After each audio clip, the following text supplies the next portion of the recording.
Assalamualaikum warahmatullahi wabarakatuh. Perkenalkan, nama saya Muhammad Rizky Hidayatullah, NIM 24215038 kelas B. Di sini saya akan mempresentasikan hasil tugas UAS saya yang berjudul regresi linear dan penerapannya dalam kehidupan sehari-hari. Apa itu regresi linear?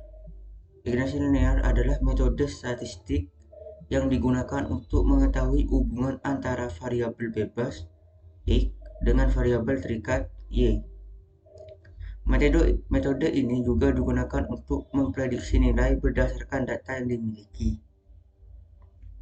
Contoh, misalnya kita ingin mengetahui apakah jam belajar memengaruhi nilai ujian. Dengan regresi linear, kita bisa melihat apakah semakin lama seorang belajar, maka nilai ujiannya cenderung meningkat. Jenis regresi linear. Regresi linear sederhana hanya memiliki satu variabel X. Contohnya, jam belajar memengaruhi nilai ujian. Regresi linear berganda. Sedangkan regresi linear berganda menggunakan lebih dari satu variabel bebas. Contohnya, harga rumah dipengaruhi oleh luas tanah, jumlah kamar, dan lokasi. Karena ada beberapa faktor yang memengaruhi, maka digunakan regresi linear berganda. Persamaan regresi.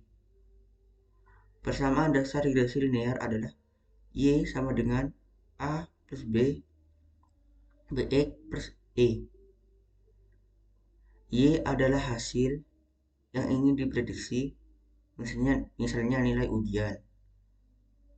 X adalah faktor yang memengaruhi, misalnya jam belajar.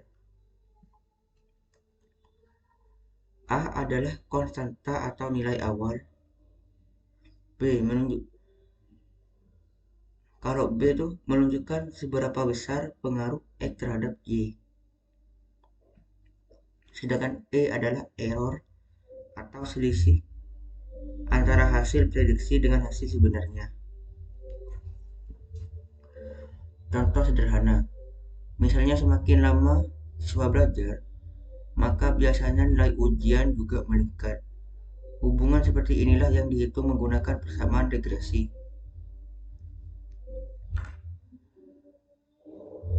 Cara kerja OLS. Metode ini bertujuan mencari garis lurus yang paling sesuai dengan data sehingga selisih antara nilai sebenarnya dan nilai prediksi menjadi sekecil mungkin. Contoh, jika terdapat data nilai dari banyak siswa, OLS akan mencari garis yang paling mewakili seluruh data sehingga prediksi menjadi lebih akurat.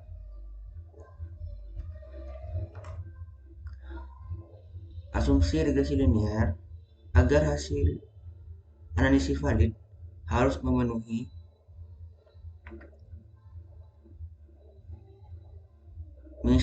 misalnya hubungan antara X dan Y harus berbentuk garis lurus. Data tidak saling memengaruhi.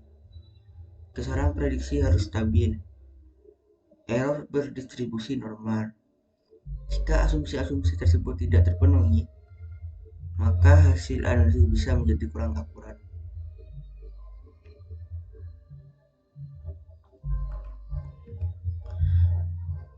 Evaluasi model. Untuk mengetahui apakah model regresi sudah baik, biasanya digunakan nilai R pangkat 2. Jika nilai R kedua sebesar 0,085,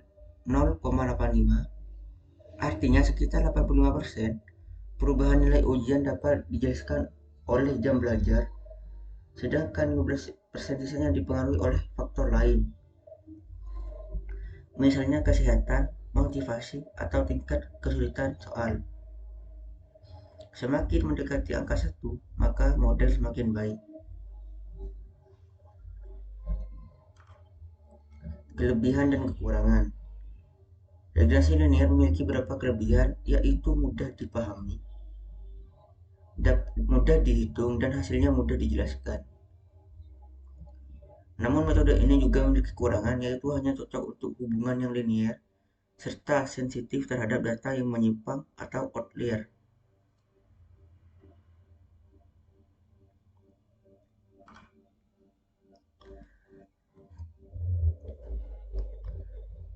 Contoh penerapan, regresi linear banyak digunakan dalam kehidupan sehari-hari.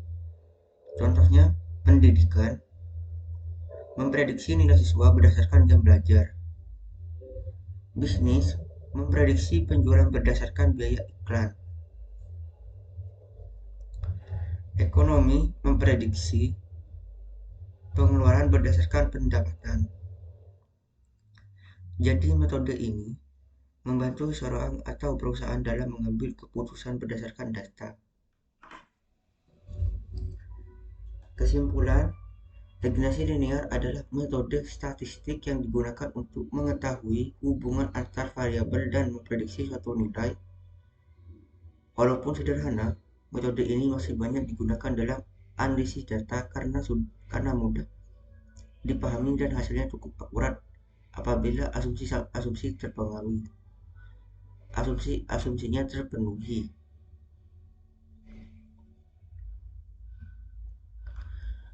Demikian presentasi dari saya. Terima kasih atas perhatian. Apabila ada salah, saya minta maaf. Wassalamualaikum warahmatullahi wabarakatuh.